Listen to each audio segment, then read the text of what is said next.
Na tai gerai, sveiki. Aš Gustas, su jumis kalbėsiu šiandien trumpai, tai gal pradėkime nuo to, kad pasipasakokite trumpai apie save, kokias pareigas SECO užimat ir kaip čia atsidūrėte, kokie kelionės čia pridėt. Tai aš esu SECO Lietuva vadovas, pakankamai jau senai dirbu to vadovu, sakykime, virš 15 metų. Kilmė SECO yra iš tiesų atėjusi iš įmonių Sigmanta, Sintagma. Taip, istoriškai ir ten Sigma Amerikam dar buvo įvairių, sakant, laikė vyko pokyčių. Vienu žodžiu, tai aš pradėjau dirbti labai senai čia projektuose, tiesiog projektuose. Atėjau į kažkada į Sigmantą dirbti projekto, reiškia, tokio ir analitikų, ir programuotojų, ir įvairios veiklos, ir taip po truputį nujudėjau į tą vietą, kur dabar esu. Ir aišku, visą tą laiką dar dirbau, sakant, universitete, tai tas akademinis kontekstas ir mūsų įmonės kultūroje yra pakankamai nemenkas, nes čia yra nemažai žmonių, arba besimokančių, arba dirbusių ir dirbančių. Tai turim tą. Ir, taip sakant, dirbam prie įvairių projektų. Esam kaip ir programinės įrangos kūrimo įmonė. Taip, jeigu ten daug žodžių nenaudoti, tai vis tiek mes esam programinės įrangos kūrimo įmonė. Lietuvoje tokių yra daug, tai norėjau paklausti, kuo būtent SECO išsiskiria iš kitų IT įmonių? Tai aš nesakyčiau, kad daug, bet aišku yra įvairių. Jeigu kalbėti apie tokį galbūt dydį, mastą, įvairiapusiškumą, tai sakyčiau, tokių įmonių nėra labai daug.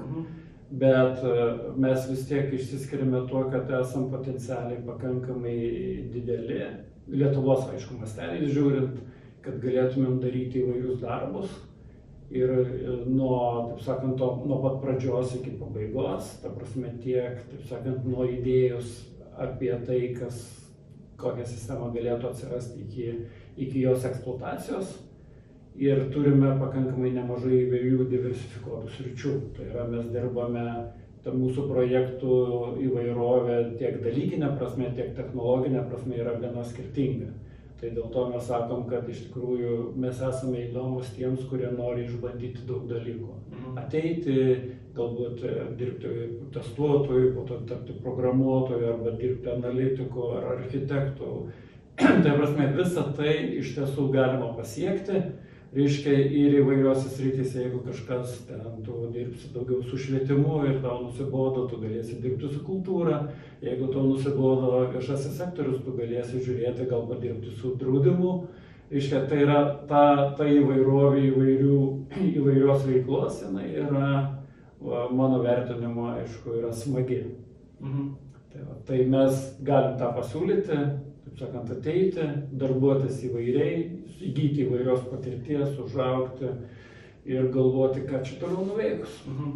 Tai kokius konkrečius iššūkius jūs savo projektuose sprendžiat? Gal galit apie dabartinį kokį projektą papasakoti? Toks dabartinis projektus, iššūkiai yra įvairūs, bet realiai mūsų visų, taip sakant, tikslas yra sukurti tokią sistemą, kuris sėkmingai būtų eksploatuojama. Mes vis tiek norime, reiškia, kad tos sistemos, kurias mes kūrėme, reiškia, ar ten būtų kokia nors techninio apžiūrų informacinė sistema, kur visi automobilius varo ir ten, sakykime, sakant, yra įdėta daug konteksto, kad realiai, sakant, iš vienos pusės būtų patogu, reiškia, praeiti tą techninę apžiūrą, iš kitos pusės, kad tai nebūtų kažkas tokio, kur, reiškia, tu gali apeiti kažkokius, sakykime, apėjimus organizuotis. Tai yra daroma daug dalykų. Ir yra iš esmės visos įvairios panašios sistemos, jos vis tiek orientuotos. Arba mes turime didelių sprendimų, pavyzdžiui, su statybos leidimais. Ir, reiškia, ir mes sakome, kad sukūrėme sistemą, kuri realizuoja visą procesą, kad tik tai jis judėtų sklandžiau ir skaidriau ir būtų prieinamas, taip sakant, įvairiausiamis formomis. Vienas iš įdomesnių iššūkių, kuriuos sprendžiame dabar, tai yra Vilniaus universiteto studijų sistema.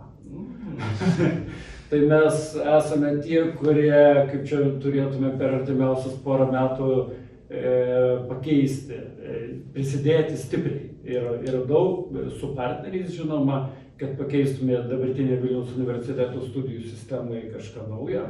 Visiškas faceliftas bus, ne? Bus tiesiog, jeigu dabartinė Vilniaus universiteto studijų sistema yra labiau tokia, custom made arba homemade, tai čia ateina Oracle korporacijos produktas PeopleSoft Campus Solution ir iš esmės jo pagrindu yra ruošiamasi, sakant, paleisti visą naują Vilniaus universiteto studijų sistemą. Ir čia bus nauja ne tik tai toks išorinis kontekstas, reiškia, ten atsiras, sakykime, bendravimo dalis, atsiras ta vadinama back office dalis, bet iš tiesų yra visas modelis, kuris bus įdėtas į sistemą, jis jau bus kažkiek kitoks negu yra dabar.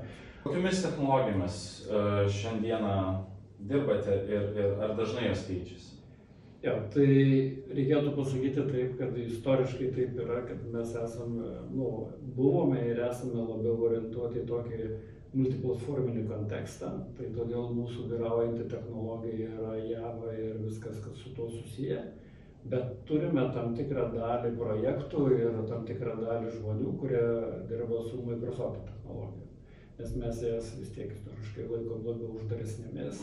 Nepaisant to, kad tas, aišku, pokytis tarp to uždarumo ir atvirumo jisai kinta ir jau nebėra taip, sakykime, kaip ten prieš 10-15 metų, kai atrodė visiškai nemažai yra uždarų. Dabar jeigu žiūrėti iš to, sakykime, viso technologinio konteksto, tai be abejo, kaip aš mėgstu sakyti, visi pas mus dirbantis arba didžioji dalis dirbančių yra menininkai. Tai programuotojai yra menininkai. Vienaip arba kitaip. Reiškia, čia tik klausimas, kas kiek to jaučia, bet idėjiškai žiūrint, iš esmės yra taip, kad norisi vis kažkaip pagriebti ką nors naujo ir su kiekvienu nauju projektu norisi įdėti ką nors. Jeigu žiūrėti iš įmonės konteksto, tai yra žinoma, kad įmonės geriausią pelningumą pasiekia, kai jos perpanaudoja darytus dalykus. Bet programuotojų interesas yra daryti kažką naujai, visada geriau, be abejo yra geriau. Čia tik klausimas, ar rinka yra pasiruošusi už tai mokėti. Gal galit papasakot, ką savo darbo aplinkoje vertinate labiausiai ir kaip apibūdintumėt darbo atmosferą, biure? Aš labiausiai vertinu tą tokį, kaip čia pasakyti, bendruomeniškumą, kurį iš tikrųjų turim. Aišku, yra darbas darbu, poilsis poilsiu, bet iš tiesų tam tikrą prasme, kad mes gyventumėm tokioje bendruomenėje, kur tiesiog visi vienas kitam rūpi, padeda, iš tikrųjų, taip sakant, tu gali iš esmės, jeigu tau aktualu kažkas pakalbėti, susirasti su ko pakalbėti, išsisakyti galų gale, taip sakant, galbūt rasti tiek tai, kas tave motyvuotų, tiek tai, kas tave nuramintų. Tai aš manau, tas dalykas iš tikrųjų įmonės prasme ir toks tolerancijos kontekstas jis yra ganėtinai stiprus. Aišku, kai dirba tiek žmonių ir jie yra skirtingi ir įvairūs, tai turbūt yra įvairiai, taip sakant, žiūrėti, bet iš principo aš bent jau žiūriu į tai, kad tas tolerancijos kontekstas čia būtų stiprus. Tai kalbant apie bendruomeniškumą, kokių turit vidinių renginių ar tradicijų? Ja, tai tų renginių turime, dalis jų būna nauji, dalis nusistovė kaip tradicijos. Tai aišku yra tradiciniai renginiai tokie kaip Kalėdos, reiškia, kur įmonė darosi bendrą renginį. Turime mes tokį išvažiuojamą renginį, tai vadinama vasaros šventė, reiškia, kur yra važiuoja įmonės kolektyvos su šeimomis, tai yra su vaikais, tai prasme tradiciškai ten būna kokie 2/3 vaikų, atsiprašau, 1/3 vaikų, 2/3 suaugusių, 1/3 vaikų. Tai yra, mes tokį turime, kurie jau yra pasižymė labai dideliu masiškumu. Bet yra tokia, pavyzdžiui, turime rudenį bowlingą, žaidžiame visą įmonę kartu einame pažaisti, dalyvaujame pavasarį ten counteryje, po ten Vilniaus miestą ir jos apylinkės. Tai yra, per paskutinius, čia per pandemiją turbūt nusistovėjo toks naujas irgi toks, kad mes organizuojame vaikščiojimo iššūkius, kur, reiškia, vienaip ar kitaip organizuojame žmonės, komandas, kad rinkti žingsnius, taip sakant, žiūrėti įnešti į įmonės kolektyvo judesio daugiau. Ir kaip nebūtų keista, reiškia, pasirodė, kad yra renginys, tas vaikščiojimo iššūkis yra labai patrauklus. Nors atrodytų, jeigu tu pakankamai judi, kad ten skaičiuoti to žingsnių, bet va. Tai va, kalbėjom dar apie studentus. Gal galit papasakot įdomiausią studento ar šiaip praktikanto kažkokį atvejį jūsų įmonėje?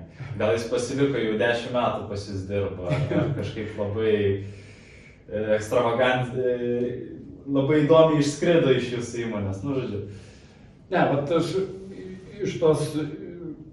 iš tokių istorijų visada prisimenu, kaip, reiškia, vieną kartą norėjom pritraukti vieną žmogų, sugalvojom, kad paimsim studentą ir pasiauginsim ir turėjom 2 kandidatus. Reiškia, ir aš tada dar, čia jaunesnis buvau, tai jau sakau, ir programuotojas. Ir aš tada sakau, reiškia, ir kaip tik buvo mergina ir vaikinas, ir aš sakau, merginai, ar esi parašęs sūnus, šiaip programą kokią nors, ne iš tų užduočių, kuriuos duoda universitetas. Ne, nesu, tik tiek, kiek užduotis.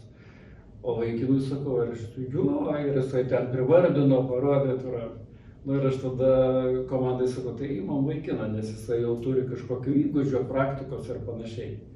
Įdomiausia yra tai, kad po kokių 5 metų pasirodė, kad profesinė prasme mergina buvo galva aukštesnė. Jinai dirbo, sakykime, kitoje įmonėje, bet vis tiek informacija IT sektoriuje, jinai, taip sakant, nėra paslaptis, jinai sklinda ten vienai per kitai, bet pas mano vieną draugą, tai pasirodė, o tas, kuris buvo rašęs, jisai kažkaip taip ir nepaaugo. Tai aš šitoj vietoj noriu tik pasakyti, kad iš tiesų jauniems žmonėms yra labai svarbu auginti save. Tu negali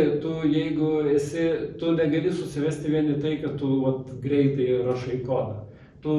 Vis tiek reikia auginti viską. tą supratimą, gebėjimo prisimti atsakomybę, daryti, taip sakant, kokybiškai. Ir dar vienas svarbus dalykas - dirbti komandoje.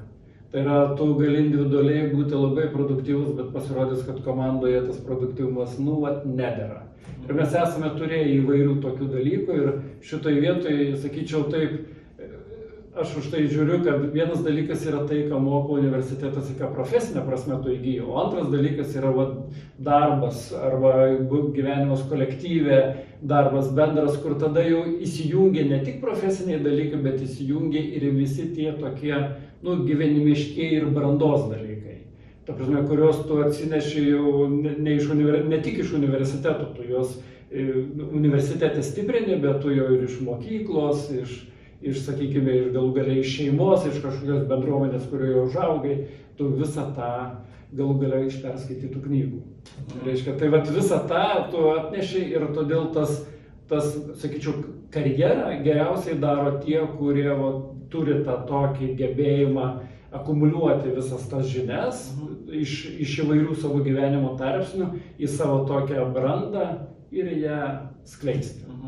Tai pabaigai, kokį patarimą duotumėt MIF studentui, kuris norėtų padaryti gerą įspūdį per praktiką, per darbo pokalbį? Tai aš ir noriu pasakyti, kad mano pasiūlymas yra realiai, taip sakant, turėti gerą lygmenį profesinį ir būti iš tikrųjų tuo žingeidžiu, atsakingu ir sakykime, taip, gyvybingu žmogumi. Reiškia, kuris, taip sakant, kuriam užduosi klausimą, ieškos sprendimo, duosi užduotį, apgalvos viską, pasitikslins, pasiklaus ir padarys. Tai yra, grubiai sakant, iš tikrųjų įdeda tiek moka paimti iš aplinkos, tiek moka save įdėti. Ir randa gerą balansą, kaip čia tam tikroje vietoje, tam tikrų laikų. Nes skirtingose vietos gal skirtingai reikia, bet priklausomai nuo situacijos visada tas balansas yra svarbus.